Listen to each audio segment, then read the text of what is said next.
Assalamu alaikum. Dıykanlar. Kuda kalazamına ki bize dağı udabreynyalar geldi.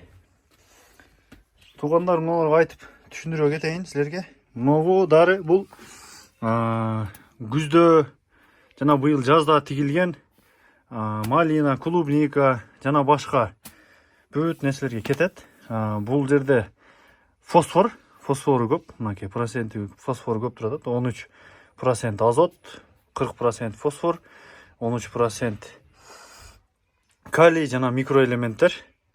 Буну азыр беришибиз керек. Азыр ушул моментте беришибиз керек.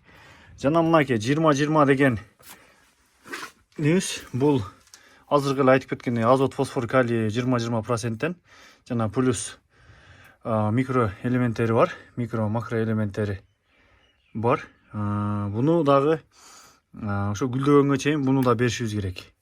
Жана гүлдөгөндөн кийин до конца сезон бүткөнгө чейин буну беребиз. 15-40 деген бул деле ошо МПК плюс микроэлементтери бар. Буну дагы ошол түшүм байлагандан кийин бере баштайсыздар.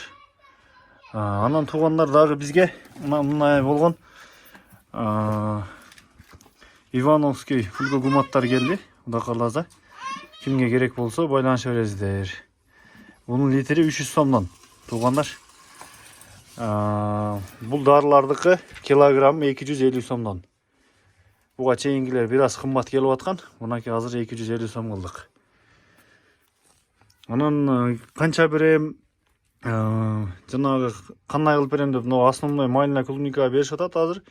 Малинанын 10 сотуга 2,5 килограмм кетет. 1 гектара 25 килограмм кетет. Ушул берип, Кудай кааласа мол түшүм алыңыздар.